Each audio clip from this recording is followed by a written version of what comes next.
मोहतरम सामईन, अस्सलामु अलैकुम वरहमतुल्लाहि वबरकातुहू।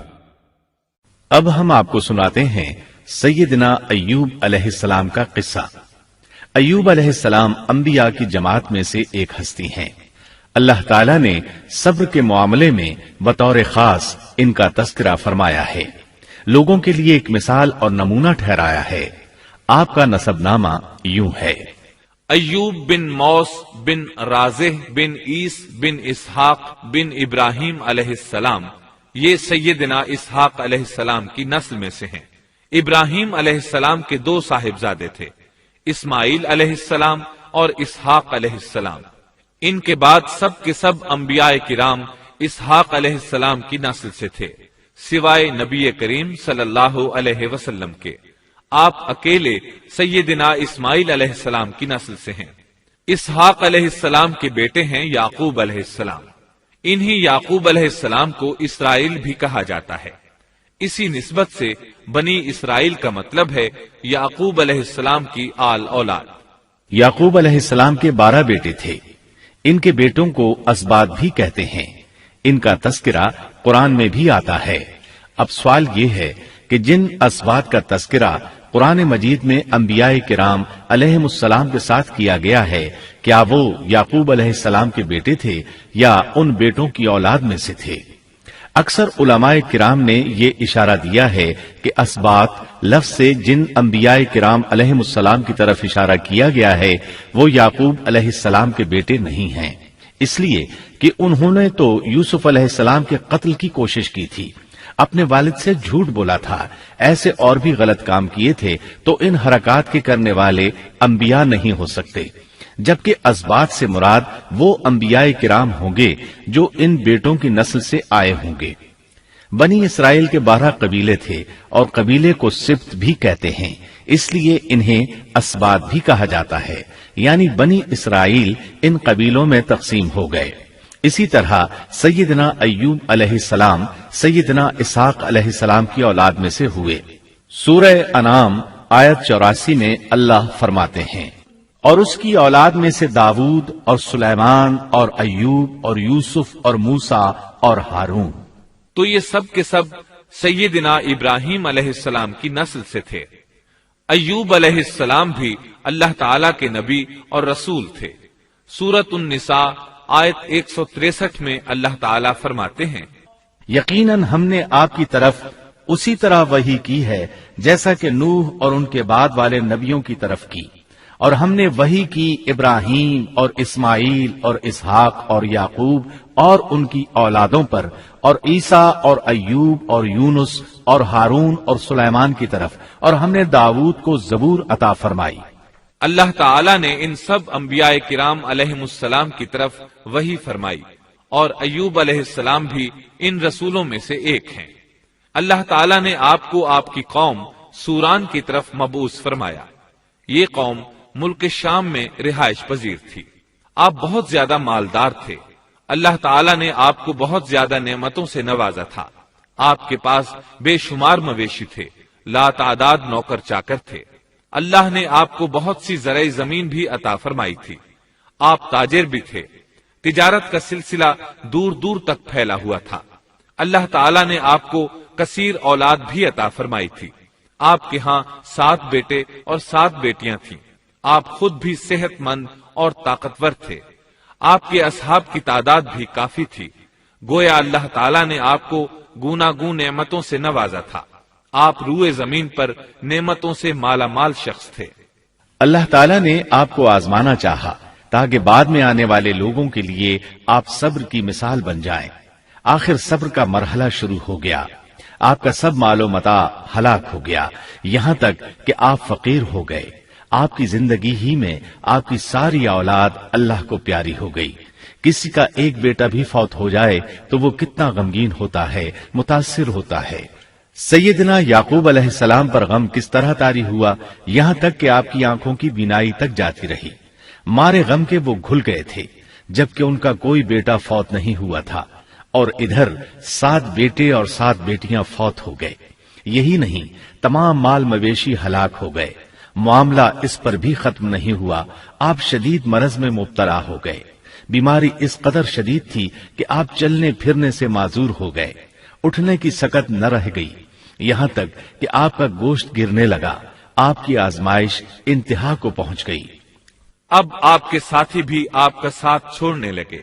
उन्हें खौफ महसूस हुआ कि कहीं उनकी बीमारी इन्हें भी न लग जाए, कहीं ये कोई ऐसी बीमारी न हो जो एक से दूसरे को लगती हो। इस तरह सिवाय दो के सब साथी आपका साथ छोड़ गए, कोई आपके करीब न आता था। जो दो साथी साथ छोड़कर नहीं गए थे वो भी जरा दूर खड़े होकर बात करते थे। आपकी खिदमत के लिए बस आपकी बीवी रह गईं। वो बहुत वफादार बीवी थी। ये ज़ौजा मोहतरमा आपकी खिदमत करती, आपको खिलाती पिलाती, आपको नहलाती। फिर नौबत यहां तक पहुंची कि सारा ही माल बिल्कुल खत्म हो गया। अब बीवी साहिबा ने उजरत पर लोगों के घरों में काम करना शुरू किया ताकि कुछ कमा कर लाएं और खामन पर खर्च कर सकें। ये थे अल्लाह के नबी अय्यूब अलैहिस्सलाम। इतनी बड़ी आजमाइश में पूरे उतरे। आजमाइश भी 1-2 माह नहीं, पूरे 12 बरस जारी रही और एक कौल के मुताबिक 18 बरस जारी रही। आप इस दौरान मुजस्समा सब्र बने रहे। आपने कभी किसी से शिकवा तक न किया, यहां तक कि कभी ज़ौजा मोहतरमा से भी शिकवा न किया। साल हा साल इसी हालत पर गुजर गए। एक बार आपकी बीवी ने अर्ज करने की जरा हिम्मत की और कहा, आप अल्लाह के रसूल हैं, अगर अल्लाह के हुजूर दुआ करें तो वो आपकी बीमारी को खत्म फरमा देंगे, आपकी हालत को बदल देंगे। बीवी साहिबा के ये कहने के बावजूद आपने बीमारी के खत्म होने की दुआ न की, न ये कहा, या अल्लाह मुझे रिस्क की फरावानी अता फरमा। बस रिजाए इलाही पर राजी रहे, तकदीर इलाही पर खुश रहे। आपने बीवी से फरमाया, जरा बताओ तो हम कितना अरसा खुशहाली और फरावानी में रहे हैं, कितना अरसा हम नाजो नेमत में रहे हैं। उन्होंने जवाब दिया, 80 साल। ये सुनकर आपने फरमाया, मुझे अल्लाह ताला से दुआ करते हया आती है। जितना अरसा खुशहाली में रहा उतना अरसा बीमारी और तंगदस्ती में नहीं गुजरा, इसलिए मैं अभी ये दुआ नहीं करूंगा कि वो मुझे शिफा अता कर दे या मेरी इस हालत को बदल दे, वाफिर रिज्क अता करे, जब तक मुझ पर 80 साल न गुजर जाएं। जिस तरह मैं 80 साल नाजो नेमत की बहारें देखता रहा, इसी तरह 80 साल तक मैं इसी हालत पर सब्र का दामन थामे रहूंगा, तंदुरुस्ती का सवाल नहीं करूंगा। आपके इस जवाब पर बीवी साहिबा मायूस हो गईं, इसलिए कि उन्हें तो बीमारी के खत्म होने की और अच्छे दिनों के दोबारा आने की उम्मीद थी। आपकी बात सुनकर वो बोली, तब ये आजमाइश की घड़ी कब खत्म होगी? चूंकि इस बात से अल्लाह ताला की नाशुक्री होती थी, इसलिए अय्यूब अलैहिस्सलाम नाराज हो गए। उन्होंने अल्लाह के नाम की कसम खाई कि अगर अल्लाह ताला ने मुझे शिफा अता फरमाई तो मैं उन्हें 100 कोड़े मारूंगा। दूसरी तरफ नौबत यहां तक पहुंची कि लोगों ने आपकी बीवी साहिबा को काम देने से इनकार करना शुरू कर दिया। उनका ख्याल था कहीं इनके शौहर की बीमारी उन्हें भी न लग जाए। वो समझते थे कि अय्यूब अलैहिस्सलाम की बीमारी छूत की है, लिहाजा ये बीमारी उनकी बीवी के वास्ते से उन्हें भी लग सकती है। जब मामला यहां तक पहुंच गया तब आपने एक छोटी सी बात कही। इसमें भी कोई वाज़ेह दुआ नहीं थी, जबकि इस वक्त से बढ़कर दुआ के लिए कौन सा वक्त हो सकता था। आपकी इस बात को अल्लाह ताला ने कुरान मजीद में बयान फरमाया है। सूरह अंबिया आयत 83 में है, और अय्यूब की उस हालत को याद करो जबकि उसने अपने परवरदिगार को पुकारा कि मुझे ये बीमारी लग गई है और तू रहम करने वालों से ज्यादा रहम करने वाला है। मुझे आजमाइश ने आ लिया है और तू अरहमुर राहिमीन है। मतलब ये कि आपने वाज़ेह अल्फाज में दुआ नहीं फरमाई। ये नहीं फरमाया, इलाही मुझे तंदुरुस्ती अता फरमा, इलाही मुझे रिज़्क अता फरमा और मेरी हालत ऐसी ऐसी हो गई है, तू रहीम व करीम है। बल्कि यूं कहा, व अंता अरहमुर राहिमीन। अर्ज किया, मेरी निस्बत मेरी हालत को तू ही बेहतर जानने वाला है। अल्लाह ताला ने दूसरी आयत में आपकी हालत को इस तरह बयान किया है। सूरह स्वाद आयत 41 में अल्लाह ताला फरमाते हैं, और हमारे बंदे अय्यूब का भी जिक्र कर, जबकि उसने अपने रब को पुकारा कि मुझे शैतान ने रंज और दुख पहुंचाया है।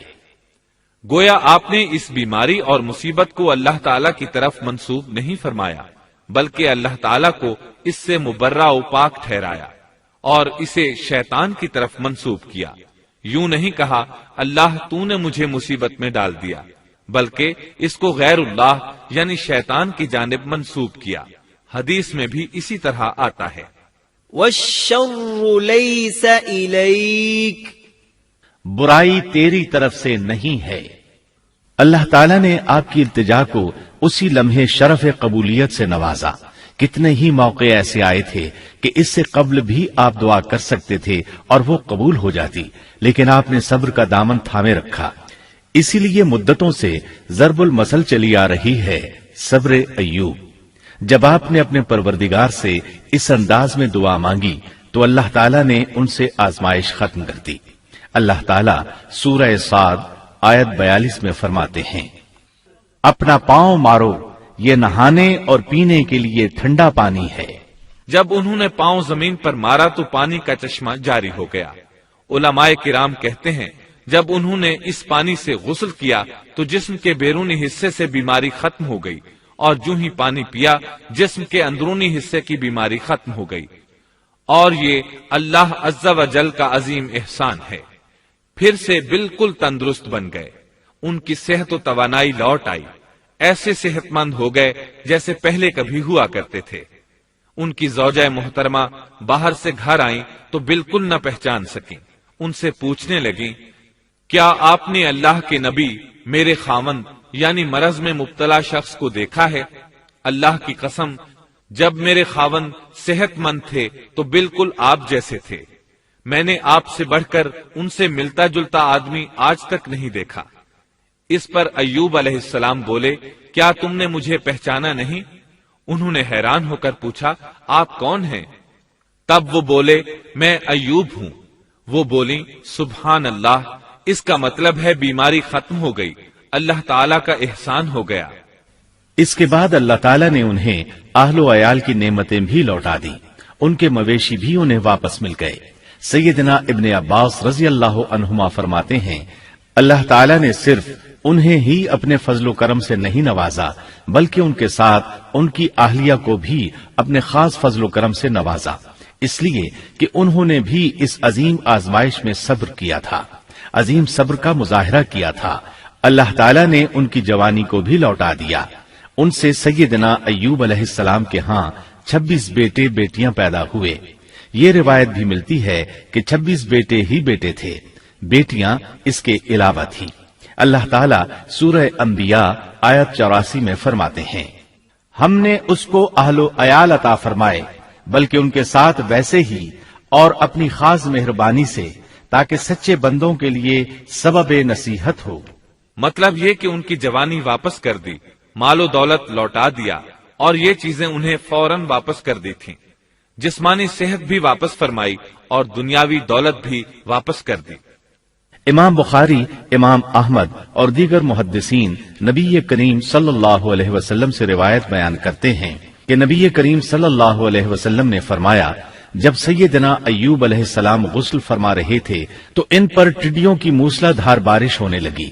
یہ ٹڈیاں کیا تھیں؟ وہ سونے کی ٹڈیاں تھیں۔ اللہ تعالیٰ ان کو غسل کے دوران ہی اتارنے لگے۔ ایوب علیہ السلام نے ان کو کپڑے میں جمع کرنا شروع کیا۔